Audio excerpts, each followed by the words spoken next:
Vadiwa vateereri tinokugamuchirai zvakare kune chimwe chirongwa pano paZim Facebook Secrets and Confessions. Regai tibva tapinda mumamessages edu. Hanzi makadii zvenyu mukomanashi, ndokumbirawo kuti mundiposterewo nyaya yangu. Tiri kutotsvakawo rubatsiro kubva kumhuri yeZimbabwe. Mukomanashi, inini ndakati ndichitaura neimwe sister yangu, we were just having a discussion over another video yatainge takangosangana nayo pasocial media. Zvainge zvichiitika pavidhio iroro ndizvo exactly zvatakakura tichiona zvichiitika pamba pagogo vangu. Isusu tiri vanhu vekuti takangokura tichichengetwa nagogo vedu. Gogo vainge vaine vana vavo 6. Vana vose vagogo including my own mother vakangoshaika nechirwere icho chichi cheshura matongo. At that time yainge isati yava kunzi HIV. Munhu akatanga kufa pavana vagogo. It was the first born yagogo anova amai guru. Vakashaika somewhere kuma 1995. At that time tainge tichitori vana vadiki tisati takunyatsonzwisisa, but ndakazoti ndava grade 7 ndipo pakazoshaika vamwe sekuru, but kushaika kwavakaita vakangoshaika vakangosiyana nemwedzi mishoma shoma. Saka pakazoshaika sekuru vangu vekupedzisira, ndipo pandakazotanga kuandastenda kuti pana gogo vedu panenge pane zvinhu zvainge zviripo, because sekuru ava vaiva munhu wekuti vaindifarira zvisingaiti. Saka ivo pavakarwara vaiita semunhu uya aiita sekunge ainge ava kutorasika njere, because at that time waiti kana ukabatwa nechirwere ichocho cheshura matongo zvaingoita zvekufungidzirwa kuti unacho, kwainge kusati kwatombova nemapiritsi. It's either waingopiwa mapiritsi eTB kana ukanzwawo mudumbu, kana ukanzwa musoro waingopiwawo mapiritsi echirwere chaunenge uchingofungidzirwa kunzi ndicho chauri kurwana nacho at that time. Saka sekuru ava vakapedzisira vakuita semunhu airasika njere, vaingotaura zvimwe zvinhu zvaisanzwisisika, but most of the times sekuru ava vaizopedzisira vava kutukwa nanamama vedu, because vaitaura mashoko ekuti hongu muri kunditi ndine shura matongo, but tese tichapedzwa naamai vedu tichingoti ishura matongo ishura matongo, ko madii mambofamba neni. But ana mai vaibva vatanga kupopota vachiti vakadzi vose vamakaita vamakazvarisa nevamwe vana vatisingatombozivi, munofungidzira kuti pavakadzi vose pakashaika here akakwanisa kukupai chirwere icho chichi cheshura matongo. Pau6 hwavo vana vagogo including amai vangu vose hapana kana akambogara mumarriage. Zvaingova zvezva zvekuti kana uri mwana musikana unongomitiswa, ende kumitiswa kwavaiita vaiti anenge anopiwa mwana wake aibva angouya obva asiyira gogo. Zvekare kunana sekuru vaingova vanhu vaingofamba vachingomitisa vana vose vagogo. Kuzvarwa kwavakaitwa that was the same way yavakazofa nayo, in that same order. Munhu akatanga kushaika vaiva mai guru, ndokubva kwazotevera vana sekuru ava vari vaviri, kukabva kwazotevera vamwe amai guru, ndokubva kwazotevera vamwe amai guru vaiva mutevedzani waamai vangu. Ivo amai vangu was the last born, ndivo vakazopedzisira kushaika, ende vana vose vagogo vaingofa in the same month yavakazvarwa, kana kuti just a month before their birthdays, kana kuti a month after their birthdays, ndiyo mwedzi yavaishaika vose vari 6. Zvinhu izvi isusu takangokura tichingonzwa makuhwa zviya zvekuti vavakidzani vanenge vachingotaura, because gogo vanga vakavakira mutauni, ende tose sevazukuru tainge takangounganidzwa pamba ipapo pagogo, zvekuti muspare room kana iri sespare room yedu isusu sevana vasikana taitoshare that room tiri 5 kudaro. Then spare room yevakomana paingova paine vana vaviri vainge vakangosiyiwawo nana mai vavo, vana sekuru. But after vana sekuru vazoshaika, vana ava vakabva vangouya vakabva vatorwa. Pavana vose vasara tiri vazukuru vagogo tangosara tingori vana vevakuasha chete. Vana sekuru hapana kana 1 akazombodzoka achitsvaka gogo. Takatombozama kuvatsvaka pamafacebook, but the moment yatinoda kutanga kutaudzana navo kuti gogo vakura hatichazivi kuti toita sei, nekuti isusu tiri vana vevakuasha. Unongoona kuti it's either munhu anenge ava kungokupa cold shoulder. Vose takatombozama kuti tinge tichivatsvaka, but vakarakidza kuti since ivo vari vanhu vekuti vakazonokurirawo kumusha kwana amai vavo havatombodi anything chekuita nagogo ava. Apa gogo ava mukomanashi vakura zvisingaiti, ndokusaka ndauyawo nenyaya yangu kumhuri yeZimbabwe kuti topafambisa sei, because at this moment tiri kutya kuti kana gogo ava vakamuka vakanzi havasisiko, isusu sevazukuru apa tiri vana vevakuasha tichaviga gogo ava takamira sanani, nekuti pose patinozama kuti tinge tichicreata the communication between isusu nevana vakazvarwa nanasekuru vanorakidza kuti ivo chekuita nagogo ava havatombodi. Ivo gogo vedu havasi muZimbabweni. Kana vachitaura vanoti vainge vakauya muno muZimbabwe kuti vange vachitsvaka basa ndokubva vawana basa muHarare mumayard. At that time vainge vachiri kushandira vamwe varungu, saka ivo vaishanda panext door nehanzvadzi yavo, but hanzvadzi yavo hanzi murungu wacho akazotama ndokubva aenda nehanzvadzi yavo kuPrazi vakambonoshanda. By the time ivowo pavakazowana rimwe basa, information yavanoti ivo vakapedzisira kunzwa about hanzvadzi yavo, vanoti vakanzwa kuti hanzvadzi yavo yainge yava kushandidzana nemacomrade panguva yehondo, saka hanzvadzi yavo iyi ndiyo yainge ichipa information kumacomrade kuti varungu mumaPrazi movement dzavo dzinenge dzakamira sei, zvekare nemasoja eRhodesia anenge akakempa mumaPrazi kuti vanenge vakakempa mumaPrazi api nemumakomo api. Semaudziro avakazoitwa gogo, vanotaura ivo vachiti hanzvadzi yavo iyi yakazobatikidzwa nemasoja eRhodesia mushure mekunge vapinda mune rimwe Prazi neumwe mucomrade ndokubva vaba mombe vakatanga kutinha mombe iya vachienda kune rimwe gomo kwainzi ndiko kwainge kwakakempa mamwe macomrade. Hanzi pavakabatwa varungu vemaPrazi vakabva vaunganidza vashandi vose nevanhu vainge vachigara mumaPrazi panzvimbo imwe ndokubva vatora hanzvadzi iya yagogo nemucomrade wavainge vabatwa vachitinha naye mombe ndokubva vavasungirira pamabhiza. Vakavasungirira kudaro, hanzi masoja eRhodesia akazotanga kuridza pfuti zviya zvekuti mabhiza avhunduke atize. Mabhiza aya hanzi akazozvuzvurudza mucomrade uya nehanzvadzi yagogo nesango rose. Masoja aya hanzi ainge ari mumashure achitevera mabhiza ainge achizvuzvurudza vanhu ava. From there on hakuna akazoziva kuti mucomrade uyu nehanzvadzi yagogo vangu vakazorarama here kana kuti vakazongozvuzvurudzwa kusvika vazofa. Ivo gogo takambotaura navo tichivabvunza kuti gogo kuMozambique kwacho munobva kumasaidi ekupi, but ivo havachatombozivi. Kunyange gore ravo rekuberekwa havatombozivi kuti vakaberekwa mugore ripi. Dzimwe nguva vanotiudza dzimwe nzvimbo dzekuti kana tikazoresearcha tinobva tatoona kuti nzvimbo idzodzo muMozambique hadzitomborimo zvachose. Ivo vanoti vakauya muZimbabwe vachiri musikana wechidiki.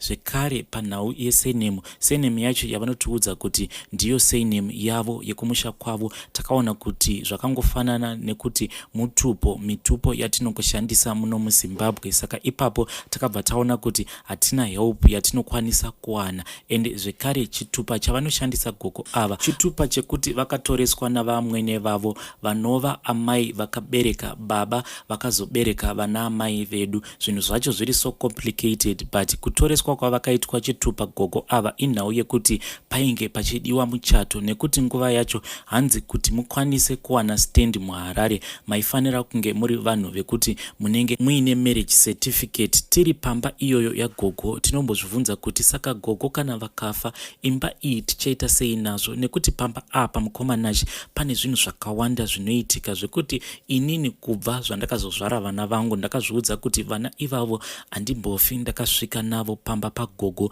Not kuti gogo ndinovavenga, gogo vangu ndinotovada because ndivo vakaita kuti ndikwanise kuzova munhu wandiri nhasi uno, but zvinoitika pamba apa zvakatanga kubva tichiri vana vadiki. Dzimwe nguva taikwanisa kuti kana takarara muspare room mumba imomo maingopinda kamwe kanhu kanenge kakaita kadiki diki. Inini ndini ndaiwanzokumuka because ndini ndainge ndichiri mwana mudiki. Ndaimuka ndobva ndaona kamunhu kaya kaibva kaenda panenge pakarara mamwe macousin sisters angu kobva katanga kuita bonde navo, although at that time ndainge ndisinganzwisisi kuti kari kuita bonde nemasisters angu. Pandakazotanga kunzwisisa zviya zvekuti ndanga ndakura manje kamunhu kaya ndakabva ndangotanga kukarota, but kukaona live ndainge ndava kusakaona. Ndaingokaonera kuhope zvekuti kaingopinda muroom matinenge takarara kobva katanga kukurura either one of my cousin sisters hembe kana kutokurura inini kobva katanga kutoita bonde neni. Dzimwe nguva ndaikwanisa kutomuka ndakazara mbeu yemunhurume muzvidya zvangu. Saka sisi vangu ava vandanga ndichitaura kuti ndakadiscussa navo after taona imwe video yatakaona pasocial media, ivo vakabva vatanga kutondibudira pachena kuti mwana wamai zvakangooma hazvo. Nanhasi kamunhu ikako kaunoti waiona tichiri vana vadiki, dzimwe nguva kamunhu ikako kanotombondishanyira, ende kakangondishanyira ndinokwanisa kutoita 3 weeks ndichinzwa kusema murume wangu. Dzimwe nguva ndinongokwanisa kutanga kugeza kana kuri kunzi murume wangu ndamanikidza kuita bonde neni, mangwana acho ndinotanga kugeza even zve2 weeks non-stop, zvekuti murume anongozvibvunza kuti ko chii chinomboitika kwauri. Saka mukoma ndiri kutotsvakawo help on behalf of my sister, and also ndiri kutsvakawo help yekuti ko gogo vedu ava kana vakanzi vazofa tichaita sei, tongovaviga here tiri isusu vazukuru but tiri vana vevakuwasha. Chimwe chinhu chaiitika ndechekuti pamba pagogo apa pandiri kutaura nezvapo, chikafu pamba ipapo chaisagara, zvinhu zvaingoita sekunge zvinongopfachuka. No matter how hard we will try sevanasikana kuti tinge tichibika zvine budget, but maizongoona kuti upfu hwacho hwaifamba zvekuti makuseni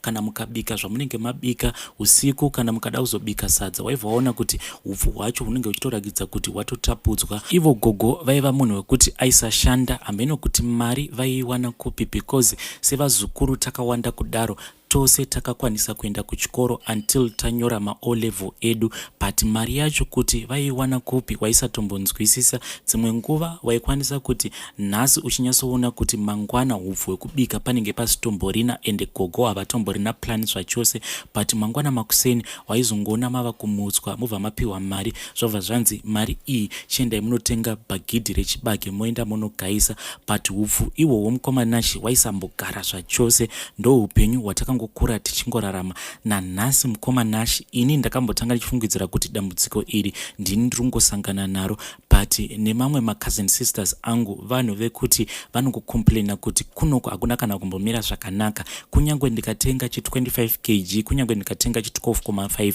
unongoona hupfu kuti uri kungotapudzwa sekunge uri munhu uri kutobikira a family of 5 kana 6 chaivo. Yet inini mukomanashi kana ndakazvitarisa, murume wangu anoshanda kumakantri, saka dzimwe nguva anokwanisa kugara 2 weeks asipo pamba, dzimwe nguva anokwanisa kugara kana 3 weeks chaidzo, then ozodzoka. Mostly paanodzoka anongodzoka pama-weekends, zvekuti ndinofanira kunge ndichikwanisa kupedza mwedzi wose ne12.5, but handikwanise kupedza mwedzi ne112.5. Ndinototi nditenge 2 ma12.5 kana zvakatokwidza. Dzimwe nguva ndinokwanisa kutotenga ma12.5 katatu pamwedzi. Seipapapa inini nemurume wangu takanyatsokuita budget yedu zvakanaka-naka, tikazviudza kuti ma12.5 awa maviri atatenga, at least tinokwanisa kuspenda nawo 2 months tisingatenge hupfu zvekare. But mukomanashi murume wangu akaenda kumakantri kunoshanda, hupfu hwaita sekunge huri kubiwa. Ndaiti kana ndikadzoka kubva kubasa apa, dzimwe nguva ndinokwanisa kubva kubasa ndapiwa chikafu nemaIndia ndotorara ndisina kana kumbobika sadza, but hupfu hunenge huchingotapudzika. Ndakapedza 12.5 the first week, the second week ndainge ndatovhura imwe 12.5. By the time yekuti murume akazodzoka achiuya for his fortnight, ndainge ndatodonedza 2 ma12.5. Friday yacho ndichiziva kuti murume ari kudzoka kumba, ndakabva ndatora imwe mari yandainge ndakaseva padivi ndichiti iyi mari iyi ndeye kutenga zvinhu zvangu zvandinoda, ndokubva ndamhanya ndikaenda kumakula ndikanotenga chimwe chi12.5 ndichitira kuti murume anozoti kudii achiona kuti pa2 weeks watodonedza 2 zvima12.5. Tishu chairo chairo riya ratinoshandisa mutoilet mukomanashi, unongoti ukazviwaipa ka1 kana ka2 haripedze week 1 row of tissue. Apa ndiri munhu anogara ega, ndakatombogara pasi ndikati but chiko chinomboitika pandiri zvekuti unoenda kubasa onyasoona kuti ndasiya a full roll of tissue in the toilet. Paunozodzoka uchiti wauda kupinda mutoilet wotoona tissue riya kuti rinenge ratohafuka, the next day tissue ratopera. Kana kuri kunzi tissue iroro rinenge risina kupera, unotoita mistake paya paunenge wakaribata, kana kungoti uchingocleana mutoilet tissue rotongokaruka ratongowira rose muchemba zvekuti haukwanisi kuzotomborishandisa zvachose. Mukomanashi ndiri kutotsvakawo help, and help yatiri kutoda as a family is serious help. Dambudziko rimwe ratakasangana naro tichikura nderekuti taiti takagara tichitodya nagogo titori mudining, gogo vaingotanga kutuka mhepo yamunenge musingaoni, and after vatukana nemhepo iyoyo waizongoona kuti mudining maita chamupupuri. Apa mahwindo anenge akavharwa, madhoo akavharwa, but chamupupuri ichocho hamene kuti chaibva nekupi chobva chaenda pana gogo chichirakidza hasha, chobva changonobuda nepahwindo zviya zvekuti munotoona maketeni kuti anenge atovhuvhutidzwa nechamupupuri ichocho. Vaingochituka vachiti iwe mhepo iwe buda kuuya panze hausi kuona kuti toda kumbodya here, uchazodzoka kana tapedza kudya. Dzimwe nguva gogo vaingoti paya pamunenge muchidya vobva vangoburuka pasofa ravo ravanenge vakagara vobva vangokufuratirai votanga kudya vakakufuratirai kudaro. Kana mukavabvunza kuti ko gogo chii chiri kuitika, muri kuonei ikoko kwamakatarisa, vaikwanisa kungosimuka nehasha vobva vakutorerai ndiro dzose. Saka isusu taizotya kubvunza gogo nenhau yekuti taitya kuzotorerwa zvacho zvatinenge tichidya by the time yekuti vanenge vakufuratirai. Dzimwe nguva muceiling maikwanisa kungokaruka madonha nyoka mukaridza mhere zviya zvekuti sevana matya nyoka yadonha muceiling. Gogo vaingouya vakabata patapata ravo vobva vatanga kunakura nyoka iyaya. Apa nyoka yacho dzimwe nguva dziri nyoka dzaunonyatsoona kuti nyoka iyi ihombe, but gogo vaisambotya at all. Vaingoti inini ndakatemererwa mishonga yenyoka ndichiri mudiki, saka hakuna nyoka inombondiruma. But now that we are grown up tava kuona kuti zvinhu zvose zvainge zvichiitwa nagogo vedu izvi zvinhu zvekuti is not normal at all, ende zvinhu zvatinosangana nazvo mukurarama zvinhu zvatiri kuona kuti it is not normal. Unototukwa nemurume uchinzi une maoko anobvinza because kungobata kana chigubhu chemafuta, kungobata anything unongokaruka chinhu ichocho chatodonha wobva watowesta chikafu zvekuti murume anotopopota kuti iwewe hauna kana budget kupinda mushopu mukomanashi, unokanganwa zvacho zvaunenge wafambira wobva watanga kutenga zvimwe zvinhu zvinenge zvisinei nezvinhu zvaunenge wafambira kupinda mutauni. Budget chaiyo mukomanashi handitomboigoni zvachose. Murume wangu akatombonditi kana uchienda unotenga chikafu handiti munhu unofanira kunge uchinyora pasi here, but pose pandinoda kunyora pasi zvinhu zvandichifanira kuenda kunotenga mutauni as my grocery ndinongokaruka ndava kunzwa nungo kuti handichazonyora ndava mukombi kusvika ndazotopinda mushopu yacho yandichida kunotenga chikafu. But once ndapinda imomo ndinotenga zvimwe zvinhu zvinenge zvisina kana basa ndotodzoka kumba ndisina zvinhu zvandinenge ndafambira mutauni. Please help us as a family mukomanashi, especially the issue yekuti gogo vedu vakura kana vakazofa zvinoita kuti here isusu sevazukuru apa tiri vana vevakuwasha tinge tichizovika gogo vedu ava, because as of now hapana umwe munhu wekuti tinokwanisa kuramwira gogo, ndisu tega tiri kungomira navo. Dzimwe nyaya so dzinongotyisa zvakangooma hazvo vedu vedare. Iyo ndo nyaya yatakatumirwa navahanzvadzi vedu ava. I'm going to play for you another voice note randa receiver as I was recording for this episode. Zvatinosangana nazvo mukurarama zvakangooma vedare. Makadi zvenyanzvadzi ndiripo zvangu makadiwo. Ndauyo pagrupu renyuro randakasenderwa nemumwe ndine dambudziko. Ndinopindirwa nezvinhu usiku ndakarara ndichitonzwa kuti pari kutovakwa bonde pandiri, uye zvinhu zvinotaura kusunzirwa mari, kushayiwa mari zvachose, kutadza kubata mari, kutadza kubata zvandinotengesa. Zvinongovharika kuti tango chikafu hachigare kana relationship handigare mukati merelationship. Tango munhu akungofamba nekushandiswa. Ndinotonzwa kuti pane matairo ari kuitwa, kune vanhu vari kutaura, pane vanhu zviri kutaura but dzinenge nyoka. Saka ndinodawo kubatsirwa kuti ndamboona mata kumasowe ndashandirwa, ndikati ndivatsanangurire, ndakapindirwa nezvinhu ndikanzwa nchidyiwa ndichekwa nemareza, nonzwa chingoti hatazvizivi ende munonamata. Saka ndodambudziko randinaro kuseka zvangu. Tine mwana anorwara nejeko asingapori, ane zvinhu zvinomubaya pamwedzi wega wega. Tine dambudziko rekuti andichaisa kuti upenyu hwangu ndohwisa kupinda kambofunga kuda kuzviuraya. Nemazwi andakanzwa mukati meinoimba mutauro wandisinganzwisisi seunenge zvinhu zviri kuita maonyera. Munoona zvinoita maonyera zvezvi ndo zvinhu zvandainzwa muno mumba zvichiita maonyera. Ndinoonda ndinonzwa mhepo isingaperi, chero ndakadya ndorani, chero ndakaita zvipi.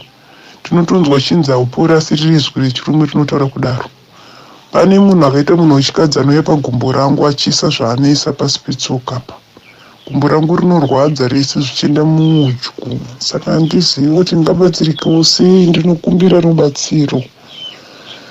Ndatambudzika, ndiri kunamata nguva dzese dzandinowana nguva yekufugama kunamata, kutsanya ndinotsanya, but pane kuti zvinhu zviriruke zvinotoona zvichitoita wesi. Vanovembisa kundibhadhara mari kana kundipawo mabasa zvinongoenda zvakadaro.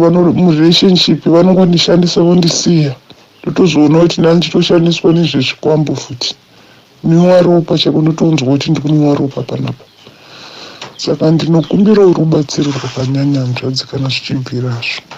Vedare, that is a message yandareceiva kubva kuna vahanzvadzi vedu ava. Please let us try to assist ye. Kana kuri kunzi mune kumwe kwamunoziva kwekuti munokwanisa kundipa my directions, please feel free to come to my inbox ndobva ndava forwardira your messages. Ngatisanganei zvekare mune zvimwe zvirongwa zvinotevera.